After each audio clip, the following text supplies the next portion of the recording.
What's up, y'all? This is Tish.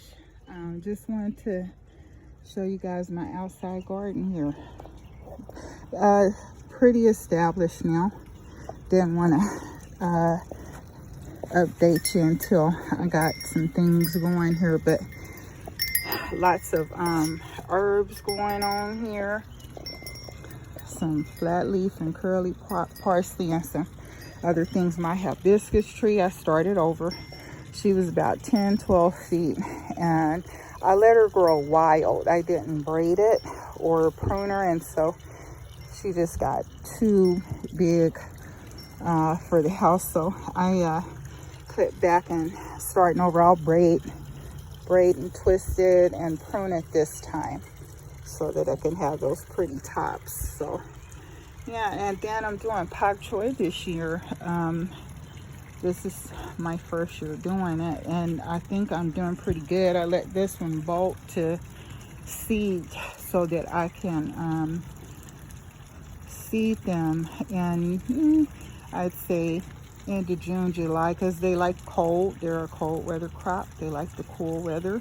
This one has done pretty good. Planted a few months back. So once it gets hot, they're gonna bolt like this one's done. So, but the flowers are really good. They're edible, and so I've got some Mexican tarragon and lemon thyme and stuff in here, chocolate mint, and some flowers coming up in here. There's a couple of eggplants right there, and these are cucumbers, melons, cantaloupe, and some peas. I generally will have some seedlings coming behind the first set so that I have a continuous supply of vegetables coming. I'm doing pomegranates this year. I've got this Russian pomegranate. It was about 4 feet, but it was damaged when I got it, so I had to clip her down. So I have another one coming that's good size, may bear fruit this year. They are cold hardy to minus 20 degrees, so good for zone 6A, which is what we're in. Microgreens that I've got to harvest and start a new set in there, and got some mint and some more microgreens. I've got sunflowers coming up, and this little thing that I will take and put on the back fence back there once they're about, I'd say 3-4 inches, where I know they're safe. My grandson is eating, Nico has eaten all my strawberries off. If he sees a red one on here, he's gonna get it. He buries the butts in here because he said that the seeds need to grow more fruit. So Lord help me. But yeah, if he was here today, these would not be here. But these are ever bearing. So I've got eggplant growing here. See, let me resize this. You know what I did something. I've got a chibu eggplant over here that I've got a pole so that the rain has tilted her. I've got some African marigolds coming up there, Asiatic lilies here, and this is a dwarf pomegranate. She's producing. They generally produce 2-inch fruit. There it goes, 2-inch fruit, where they taste more like raspberries than the larger variety of pomegranates. Did a pond test after this big rain, and so the ammonia pH levels and stuff are really good. Fish are at the bottom of the pond where it's warmer. When it freezes, they will go to that lower 40% of the pond where it's warm. I've got the pump, and filter here that keeps the oxygen levels nice and level. I've got some kale coming up here from seed. I'll thin those out. They're doing really well. That's Russian kale and purple kale. I've got my blueberries are coming up real good. Lots of them on here. Produced really well this year. This is a lemonade blueberry.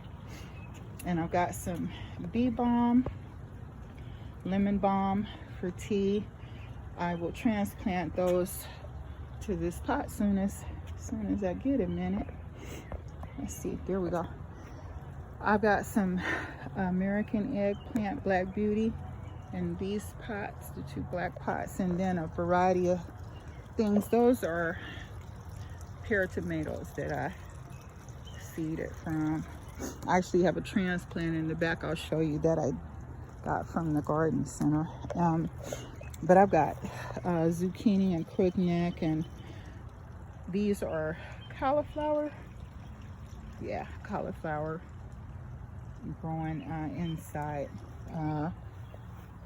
Yeah, and then I've got some purple kohlrabi coming up right there. I will thin them out when they're about 2-3 inches. And my okra from seed is coming up. I don't know if you can see it. These are actually bush okra, y'all. They grow on this beautiful bush. I can't wait till you can see that. If you haven't already experienced that, they're beautiful. And I've got a nice beefsteak tomato here, doing very well. I did trim the bottom third of the plant to give it some aerated there, give it some air. But I've already, oh, it's already producing. I don't know if I need to do that yet, but yeah, there's one there. So this is lemon boy tomato. Or that's actually a cherry husk. Sorry about that. And then some lemongrass and chive. The boys Malachi and Marion made that tire for me and planted those in the celery and a couple of cauliflower in here. They did this for me. Those boys are pretty awesome. With hot lemon pepper plant. I think I showed you guys that before. If you keep up with me on the garden updates, but yeah, that hot lemon is so good. I got a host of things back here. Red romaine and red purple kale, 2 tomatillos. You need 2 of those to pollinate. You have to have 2 if you grow those, because it won't grow, won't do what it needs to do. You'll have empty husk. The husk will grow, looks like something's in there, but it's empty. And I've got peas and bush beans, different kinds of peppers, a host of different kinds.